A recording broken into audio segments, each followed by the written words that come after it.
We have our first feature. All right, well, see, now I'm realizing it's a problem. All right, you jagoffs, this is our first feature storyteller coming to the stage right now. She submitted her story. We loved it. She's worked really hard with Kelly, and we are very excited to welcome her to the stage. So please, a very warm welcome for Melissa Rayworth, everybody. Let's hear it for Melissa. Coming around to the side. Melissa, everybody. Absolutely. All right, and I'm probably going to be your shortest storyteller tonight, so I am going to lower this considerably. Okay, so it's about midnight on December 7th, 1993. I'm in bed in my apartment, and I can't sleep, but at least I'm alive. That's not the case for the dying and the dead who've been brought to the hospital that is right next door to my apartment, right outside my window.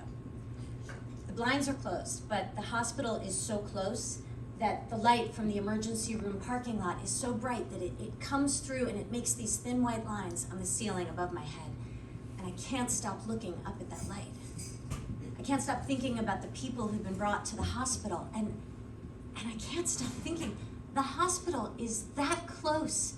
And it was too far for the man who is lying fast asleep next to me, the man who at this point has been my husband for about 3 months.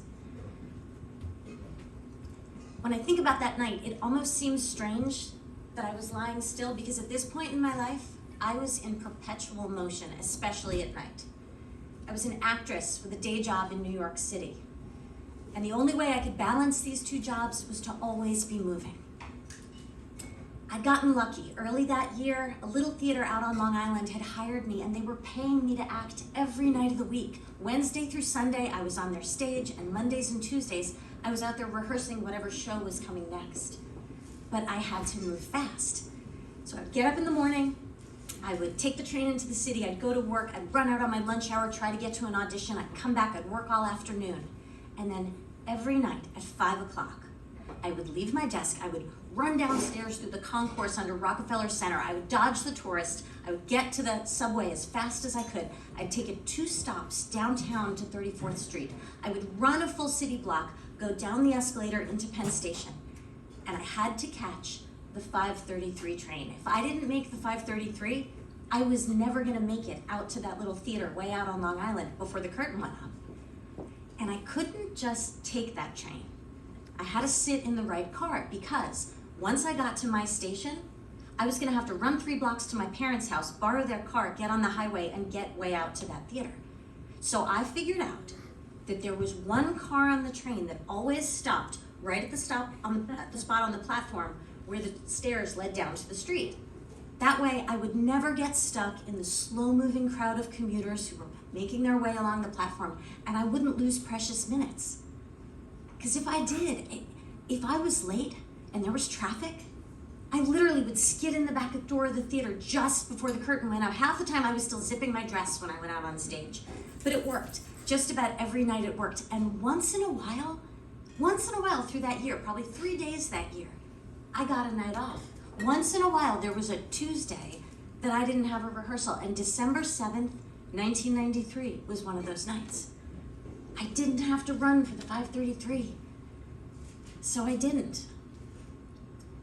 But that night, a man with a loaded 9mm handgun did, and for reasons that were never explained at his circus of a trial, he walked into that car I sat in every night as it arrived at that station that I went to every night, and he started shooting. He killed 6 people, and he wounded many more. He shot the people he could see, the people who were standing up, those people like me who got up every night right before the train got to that station and stood up ready to go out those doors. Now, I had no idea any of this was happening because I'd taken the next train. So I'm on the 606, and it gets to a station in Queens, and they tell us the line has been completely shut down. You can't go anywhere. You have to get off the train. Nobody's explaining anything. It's 1993. No one has a cell phone in their pocket. There's no internet. So all I know is I'm out in the December cold, and all I'm thinking is if I had just taken my train, I'd be home by now. Half an hour goes by, an hour. I'm waiting on the endless line for the only not broken payphone I can find, and I finally give up on that. Eventually, finally, they announced that a train is going to leave the station. The line is being reopened, and I managed to squeeze onto that train. And that's when I hear it. I hear a conductor explain what happened. My head's spinning. I can picture this car. I can picture these people. I don't know them. You don't talk to the strangers on the train, but after the whole year, I know what they look like. There's other people who have routines like mine. I know what their winter coats look like. I know who falls asleep on the train coming home and who stays awake. Are those people okay? Did they live through this? And then I realize my husband hasn't heard from me in all these hours. He knows I take this train every night. He's got to figure I'm there. So I finally get home. I get in the apartment and I see him, and he's got the TV on, and there's a phone number that people can call to find out, because thousands of people haven't gotten home yet because they closed this massive train line. So there's people worried all over that somebody's not home. And I look out the window at the chaos in the parking lot, because the hospital is where they've brought everyone. And I say to him, "Oh my God, what did you do? Did you call the number, or did you just run over there and ask them if I'm there?" And he kind of looked at me and he was like, I couldn't deal with the idea that you weren't coming home. I figured you'd get home. I just kind of stayed here. I did my thing, and you're home. I mean, you're home.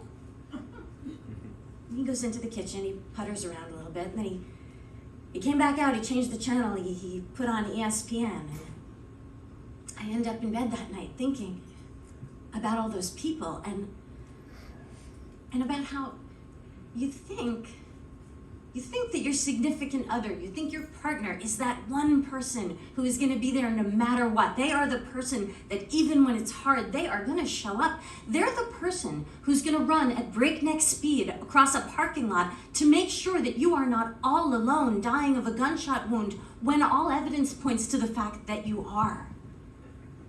But that doesn't always happen. It took 14 months for the courts to convict that gunman. It took me 5 more years and a whole lot of big and small moments of being ignored to realize something. It is so much better to be alone than to be alone in a relationship. Now, when I finally figured this out, I was no longer working at that little theater on Long Island. I had finally landed my first real off-Broadway contract. I hadn't quit my day job yet, but I was finally on stage in New York. I'm starring in this little romantic comedy, and it's going pretty well. It took a couple of weeks for my husband to come see it.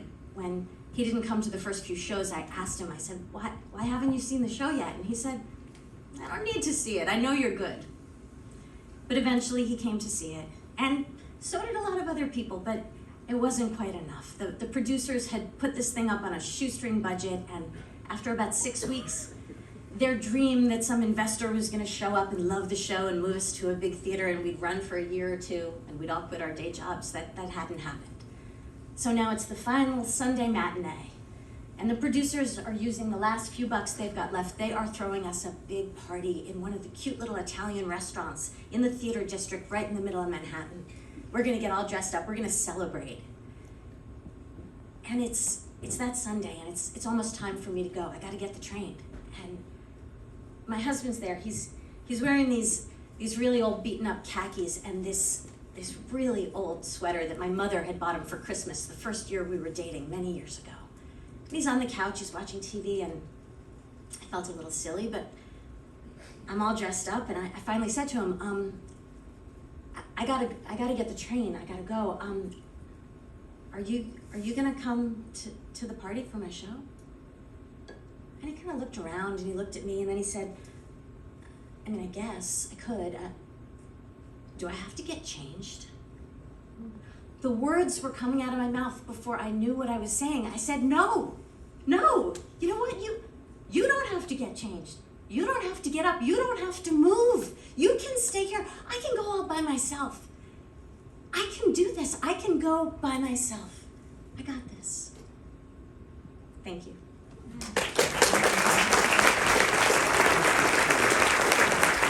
Melissa, everybody.